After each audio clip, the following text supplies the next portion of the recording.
कमळी या मालिकेच्या येणाऱ्या भागामध्ये धमाकेदार असा ट्विस्ट येणार आहे. तर प्रेक्षकांनो, इथे आता कमळीला आबांचं सत्य समजलेलं असतं. आबा या जगामध्ये नाही आहेत हे समजल्यानंतर कमळी पूर्णपणे खचून गेलेली असते. मुंबईमध्ये जाऊन शिक्षण घेऊन अधिकारी बनण्याचं स्वप्न हे फक्त काही कमळीचं नव्हतं, हे स्वप्न तिच्या आबांचं सुद्धा होतं. आणि त्यामुळे इथे कमळी जीवतोड अभ्यास करत असते आणि तिने इतका अभ्यास केलेला असतो की ती युनिव्हर्सिटीमध्ये पहिली आलेली असते. ही आनंदाची बातमी कधी एकदा आबांना जाऊन सांगते, त्यांना घट्ट मिठी मारते, त्यांच्या चेहऱ्यावरचा आनंद बघते. अशी अवस्था कमळीची झालेली असते. पण जेव्हा ती गावाकडे येते, तिचा इथे अपेक्षाभंग झालेला असतो. कारण आबा या जगामध्ये नाही आहेत आणि त्यांना जाऊन वर्षसुद्धा झालं आहे. त्यांचं वर्ष श्रद्धा असतं आणि त्याच दिवशी कमळी आता आपला रिझल्ट किती चांगला लागला हे सांगण्यासाठी आलेली असते. आणि ही गोष्ट जेव्हा कमळीला कळते, तिच्या पायाखालची जमीनच सरकते. आणि तेव्हा इथे कमळी निर्णय घेते, आता मी मुंबईला जाणार नाही. ज्यांच्यासाठी मला शिकायचं होतं, आता ते जर या जगामध्ये नसतील तर मी हे शिकून सवरून करू तरी काय.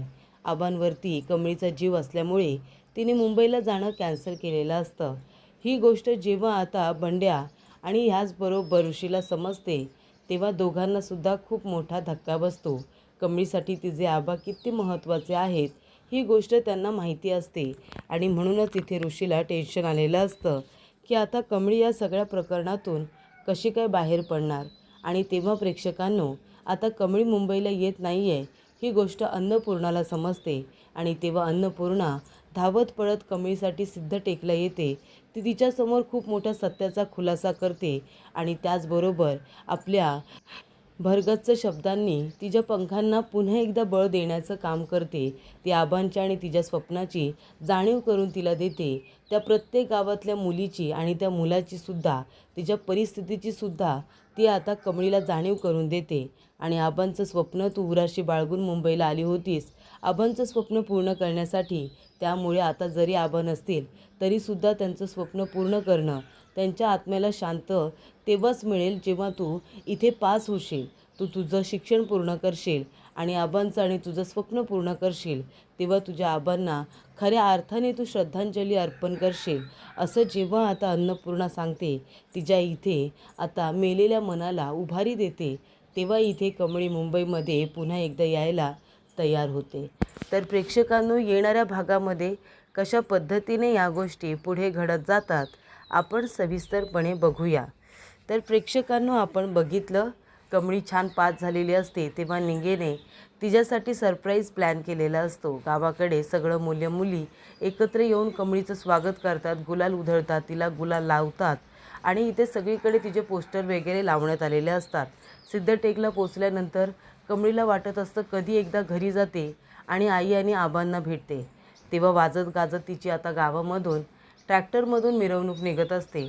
आणि त्याच वेळेला प्रेक्षकांनो, त्या ठिकाणी अजून एक पोस्टर नाक्यावरती लावलेला असतो आणि तो पोस्टर असतो तो म्हणजे आबांचा. आबांचा पोस्टर बघितल्यानंतर कमळीला इतका धक्का बसतो की ती वेड्यासारखीच करायला लागते. जाऊन आता पोस्टर खेचून खेचून पाडून टाकते आणि म्हणते की हे सगळं काय आहे. माझे आबा जिवंत असताना त्यांचं असं पोस्टर का लावण्यात आले, का केलं तुम्ही असं. माझ्या आबांचा पोस्टर काढा, आताच्या आता काढा. आणि ती आपल्या आईला विचारत असते की आई हे सगळं काय आहे, आपल्या आबांचा फोटो अशा पद्धतीने का लावला आहे, चल मला घरी घेऊन चल, आबांकडं जाऊ दे. आबांना सांगायचं आहे मला की त्यांची ही कमळी आहे ना, ती विद्यापीठामध्ये पहिली आली, त्यांचं स्वप्न पूर्ण करण्यासाठी मी गेले होते ना, आता बघ मी पहिली आलेली आहे. त्यामुळे लवकरात लवकर चल, मला आबांना ही बातमी सांगून त्यांना घट्ट मिठी मारायची आहे.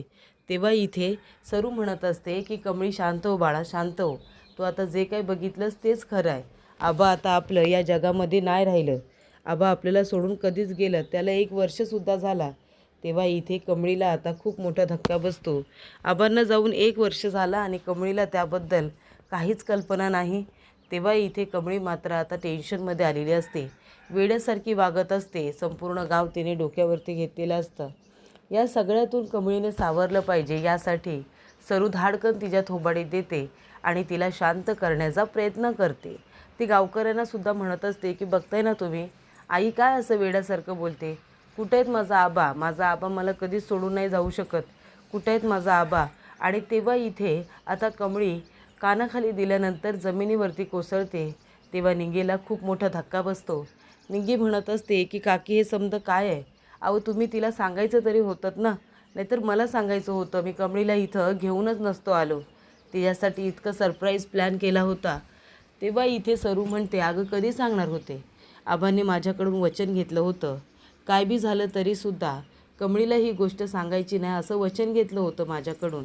मग आता आबांना दिलेलं वचन मला पाळायचं होतं. तेव्हा इथे आता कमळी चक्कर येऊन पडलेली असते. तिला घरी घेऊन जातात. त्यानंतर इथे निंगी म्हणते की कमळीने कालपासून काहीच खाल्लेलं नाही आहे, कारण तिचा व्रत होता ना.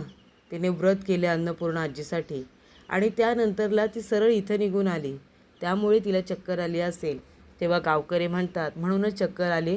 एक काम करा, तिला शुद्धीवरती आणा आणि सगळ्यात आधी तिला काहीतरी खायला द्या. तेव्हा इथे आता लगेच तिची आई भाजी भाकरी घेऊन येते तिला भरवण्यासाठी. तेव्हा इथे कमळी दुःखात बसलेली असते. तिला खूप टेन्शन आलेलं असतं. तेव्हा तिची आई म्हणते हे घे बाळा, भाजी भाकरी दिले काकूंनी, ती खाऊन घे म्हणजे तुला बरं वाटेल. तेव्हा ती विचारते आबांचं असं कधी झालं? तेव्हा ती म्हणते तू अचानकपणे मुंबईला निघून गेलीस. आबा तुझ्या पाठीशी खंबीरपणे उभं राहिलं, पण तू गेल्यानंतर मी आबांना खूप बोललो, खूप बडबडलो आणि त्यानंतर अचानकपणे आबांच्या छातीमध्ये कळ आली. आबांच्या छातीत कळ आली आणि त्यांनी माझ्या मांडीवरतीच प्राण सोडला गं. पण जाता जाता त्यांनी एक वचन घेतलं माझ्याकडून.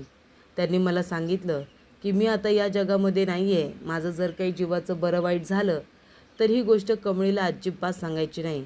ती आता मुंबईमध्ये शिकायला गेले तर तिला शिकू दे, सवरू दे, खूप मोठं होऊ दे, माझं आणि तिचं स्वप्न पूर्ण करू दे. त्यामुळं मी आता या जगात नाही ही गोष्ट तिला काय बी झालं तरी सांगायची नाही. शिक्षण सोडून ती इथे येता कामा नये असं आता आबांनी सांगितलेलं असतं. आणि त्यामुळं इथं कमळी आता पूर्णपणे टेन्शनमध्ये जे असते. ती आता तिची आई म्हणते कमळी बाळा काहीतरी खाऊन घे, आज आपल्या आबांचं श्राद्ध आहे की नाही, आता श्राद्धाचं सगळं काही आहे ना ते तुझ्या हातूनच होऊ दे. तेव्हा ती म्हणते मी किती कमनशिबी आहे ना, माझा आबांवरती इतका जीव होता, पण शेवटीला त्यांच्या शेवटच्या क्षणांमध्ये मी त्यांच्याबरोबर नव्हते. खूप कमनशिबी आहे मी.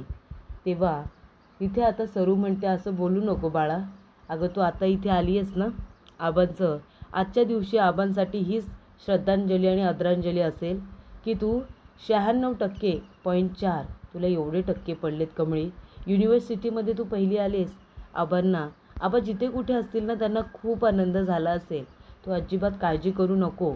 तुझं हे जे काही मेहनत आहे ना ते आबांपर्यंत पोचते. आबा तुला बघतायत कमळी, असं आता सरू तिला समजावत असते.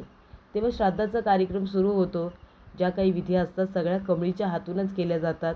कमळीला आता आबांबरोबर घालवलेले ते प्रत्येक क्षण आठवत असतात. कमळी आपल्या आबांना खूप मिस करत असते. त्यानंतर इथे आता कमळी अगं सावर स्वतःला, तुला तुझ्या अभ्यासाकडे लक्ष द्यायचं आहे. तेव्हा इथे लगेचच सरू म्हणते की आता माझी कमळी काही इथं राहणार नाही, ते आता परत मुंबईला जाणार आहे. तिला तिच्या पुढचं शिक्षण पूर्ण करायला नको. तेव्हा कमळी म्हणते की मी नाही जाणार, तुला या गावाला सोडून मी आता कुठं बी नाही जाणार, मी आता इथंच राहणार. माझा आबा तर आता नाही आहेत, तुला सोडून कुठं जाऊ आई, मी आता कुठं बी जाणार नाही. तेव्हा इथे कमळीने स्पष्टपणे सगळ्यांना नकार दिलेला असतो.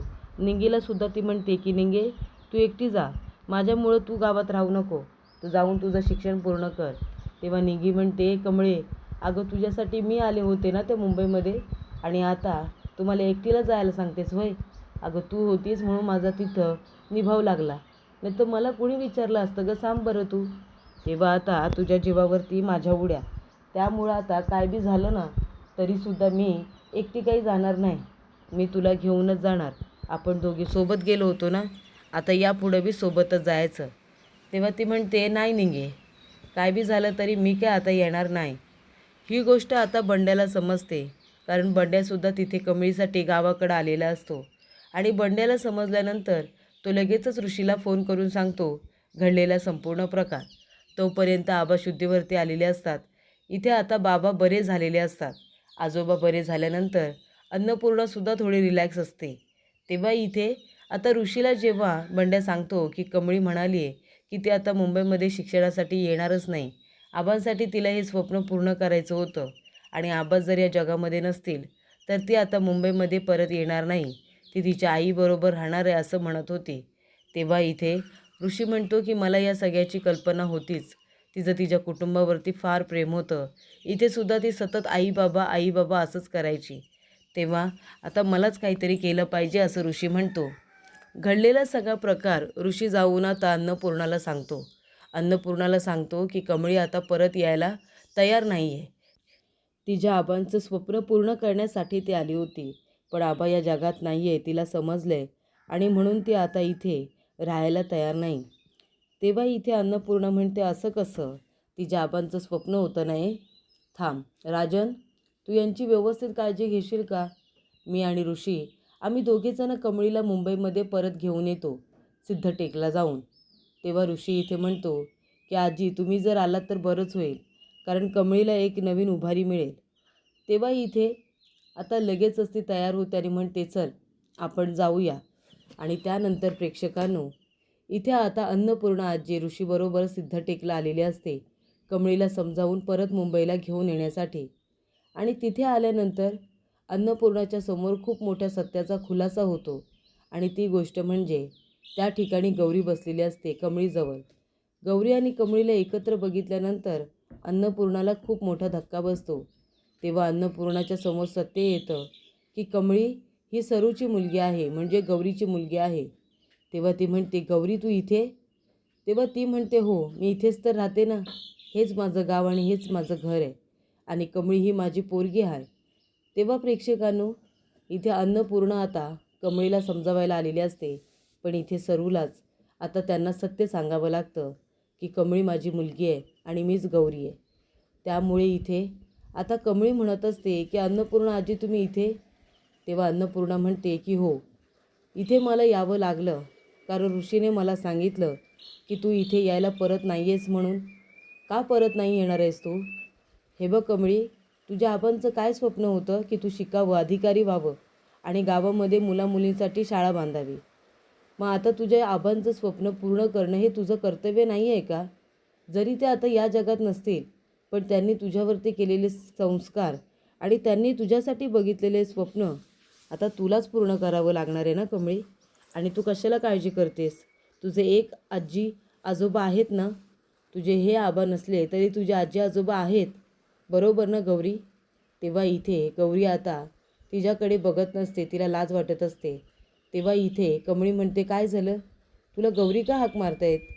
तेव्हा इथे आता सरू कमळीला सगळं सत्य सांगते की तीच राजनची बायको आणि तिची आई आहे म्हणून. तेव्हा इथे तिला बघून आनंद होतो खूप जास्त अन्नपूर्णाला. अन्नपूर्णा म्हणते, चला आता दोघींनी सुद्धा घरी चला, मी तुम्हाला घेऊन जायला आले. तुमचे आबा नसले म्हणून काय झालं? हे बघ, तुझ्या हक्काचं घर आहे तिकडे. आणि कमळी माहिती आहे का, तुझा पहिला नंबर आला ना युनिव्हर्सिटीमधून, तर तुला कॉलेजमधलं तर सगळं फ्री आहेच, पण त्याचबरोबर बाकीच्या बऱ्याच गोष्टी आहेत ज्या तुला कॉलेजकडून प्रोव्हाइड होणार आहेत आणि सरकारकडून सुद्धा. युनिव्हर्सिटीमधून तुझा पहिला नंबर आला आहे, त्यामुळे तुझं भरभरून कौतुक होणार आहे आणि आता तुला शिक्षणाची सुद्धा अडचण येणार नाही, कारण सगळं फ्रीमध्ये झालं आहे. तेव्हा प्रेक्षकांनो, अशा रीतीने सिद्धटेकला जाऊन आता अन्नपूर्णाने कमळीच्या इथे पंखांना नवीन उभारी दिलेली असते. तिच्या मनामध्ये आता आत्मविश्वास पेरलेला असतो. आबांच्या शब्दांची आणि आबाच्या स्वप्नांची अन्नपूर्णाने कमळीला जाणीव करून दिलेली असते. तुझ्या आबा इथे तुला मुंबईमध्ये पाठवलं, त्यानंतर त्यांना हार्ट अटॅक आला, तरीसुद्धा त्यांनी सांगितलं कमळीला काही सांगू नका. म्हणजे त्यांना माहिती होतं की माझी कमळी पुन्हा परत येईल आणि जाणार नाही, म्हणून तर त्यांनी तुला काही सांगू दिलं नाही ना. तुझ्या आईकडून तसं वचन घेतलं, मग आता त्याच आबांचं स्वप्न पूर्ण करणं हे गरजेचं नाही का? तेव्हा तू चल चल आमच्याबरोबर पुन्हा मुंबईला. आपलं घर आहे तिथे, तिथे राहायचं आणि तू आता तुझ्या शिक्षणाकडे लक्ष द्यायचं. मोठा अधिकारी बनून तुझ्या आबांचं स्वप्न पूर्ण करायचं. सिद्धटेक आणि त्याचबरोबर आजूबाजूच्या गावांना मदत होईल असं कार्य तू करायचं ठरवलेस. चांगले अधिकारी हो आणि त्यांच्यासाठी शाळा कॉलेज बांधून घे, असं अन्नपूर्णाने कमळीला समजावलेलं असतं. आणि आपल्या हाताने तिला घास भरवत, तिला इथे आबांच्या स्वप्नांची जाणीव करून देत, ते आपल्याबरोबरच सरू आणि कमळीला घेऊन आता मुंबईला निघालेली असते. तर अशा रीतीने ऋषीने खूपच चांगली आयडिया करत अन्नपूर्णाला सिद्धटेकला आणत कमळीला समजावून आता पुन्हा एकदा मुंबईला आणण्यासाठी आता तिची छान अशी मदत ऋषीला झालेली असते.